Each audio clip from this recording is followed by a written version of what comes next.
waktu kita pindah dari situasi otoriter ke demokrasi, harusnya bendera yang kita kibarkan itu, bendera One Piece itu, yaitu revolusi itu. Tapi kemudian terjadi transaksi, jangan revolusi lah, kata revolusi berbahaya, pakai kata reformasi akhirnya kan. Dan lebih dangkal lagi akhirnya ada yang cuma bilang ya restorasi aja lah, jangan reformasi. Jadi dari awal kualitas perubahan itu tidak dihasilkan melalui percakapan lengkap, percakapan total. Nah kita cuma mencicil akhirnya nilai demokrasi. Sehingga sekarang apa kita udah pindah dari reformasi ke demokrasi? Belum. Kita baru keluar dari otoritarianisme, tetapi belum masuk ke demokrasi. Kan transisi itu dua langkah, langkah keluar dari, langkah masuk ke itu. Kita baru keluar dari, bahkan ada yang masih di halaman authoritarian value ini kan, belum melangkah ke reformasi. Nah kegagalan itu dihasilkan karena kemampuan kita untuk sebut aja memaksakan ide masyarakat sipil ini tidak apa intinya tidak dihasilkan secara kimiawi itu. Nah itu akibatnya ya mental feodal, mental korup carry over ke dalam sistem yang sekarang tuh. Nah jadi kita memang mesti lepaskan itu. Yang sekarang terjadi apa Pak Prabowo juga nggak ada ide tentang itu kan. Ide beliau adalah ya soal-soal yang sifatnya terlihat populis, tetapi di belakang yang populisme ini tanpa ada pedagogi tentang civilian value itu juga akan berantakan satu waktu nanti itu. Jadi kita mesti antisipasi juga, paling nggak ada mitigasi secara sistem. Kalau semua yang sifatnya sosialistik dari Prabowo ini gagal, itu akan ada backfire effect justru tuh, karena udah terlalu banyak bicara tentang ya masyarakat rakyat. Sementara ide di belakang itu nggak ada. Itu sama seperti saudara Purbaya itu kan menganggap bahwa semua hal bisa sekedar dihasilkan dengan mengatur grafik.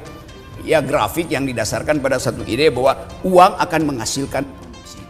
Padahal sebetulnya kultur feodal masih ada. Kemampuan kalau si Purbaya misalnya bilang oke, 8% akan kita hasilkan. Iya, itu kalau departemen-departemen penghasil pertumbuhan itu, pertanian, perdagangan, industri segala macam itu tidak dipimpin oleh maling-maling politik di situ kan. Ya gimana dia yang saya terangkan, dia nih kasir, mau ngatur kepala pabrik yang adalah ketua partai, bagaimana bisa itu? Itu kan ya sebagai kepala pabrik dia datang untuk merampok. Nah datang si kasir ini mau mengatur kepala pabriknya, ya bisa dia yang dipecat oleh kepala pabrik. Artinya 8% itu tergantung bagaimana kepala pabrik membelanjakan uang dari Purbaya ini kan. Kepala pabrik itu adalah politisi nyolong, politisi copet, bagaimana? Dan semua ada di kabinet. Iya. Semuanya itu. Iya, tapi yang sosialistik tadi itu yang lebih ngeri lagi kalau Prabowo tahu ini tidak bekerja kan? Apa yang dia bayangkan itu? Dari awal mulai kita lihat bahwa Prabowo tidak tahu bahwa ada orang-orang yang tidak paham bagaimana mengolah organisasi secara tunggal. Nah satu-satunya kemampuan Purbaya mungkin dia anggap bahwa gua akan di backup habis-habisan oleh presiden. Pasti. Kalau begitu ya kasih dia tambahan jabatan dong. Sebagai Menteri Keuangan dia merangkap Menko Ekonomi. Sebagai Menteri Ekonomi dia harus merangkap Menko Polhukam tuh. Jadi supaya ini jalan dia mesti jadi super minister, bukan cuma itu kan. Kalau enggak dia tetap posisinya sebagai kasir. Sebagai pemberi uang aja kan. Pelaksana uangnya untuk menghasilkan pertumbuhan ya tetap. Ya nanti pasti dia frustrasi sendiri nanti. Nah itu dia. Karena sama gua 2 minggu lagi Purbaya frustrasi. Karena dia apa namanya? Purbaya tuh pura-pura banyak gaya. Boleh. Ya tapi dia teman gue oke. Keluar dari. Jadi tugas negara adalah memastikan hak-hak dasar publik diselenggarakan. Itu aja tuh. Supaya hak-hak dasar itu bisa dievaluasi terselenggara apa tidak, diperlukan countervailing force-nya tuh. Diperlukan pihak yang meragukan. Jadi keraguan publik itu bagian dari kontrol publik terhadap hak dia sebetulnya kan. Dia bilang kok resep betul segala macam tuh. Pak Jokowi dibilang oleh Rocky Gerung nggak berprestasi tuh, ini prestasinya tuh. Kayak itu saya mau ulangi sih yang dikatakan oleh Purbaya, karena itu contoh pertama ketika seseorang dapat kedudukan yang istimewa untuk menyelenggarakan republik, dia mulai dengan membela rejim sebelumnya. Ini udah kacau nih si Purbaya nih kan. Apalagi dia katakan, ya ini buktinya grafik ini tadinya buruk, tapi setelah diintervensi oleh Pak Jokowi melalui Purbaya jadi baik itu.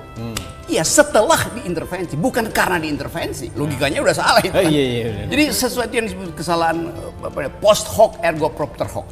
Sesuatu yang terjadi setelah ini, setelah yang sebelumnya, seolah-olah disebabkan oleh itu. Banyak faktor yang menyebabkan.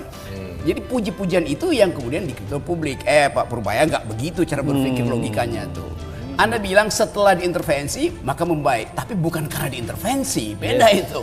Sesuatu yang terjadi secara serial berbeda dengan sesuatu yang terjadi karena sebab akibat, karena kausalitas. Ini itu yang seringkali kita kritik. Ini darurat logika kita jangan. Darurat logika. Ya. Tadi Purbaya apa sih katanya? Perpanjangannya? Pura-pura? Ya pura-pura. Banyak gaya. Pura-pura Banyak gaya. Oke. Menko.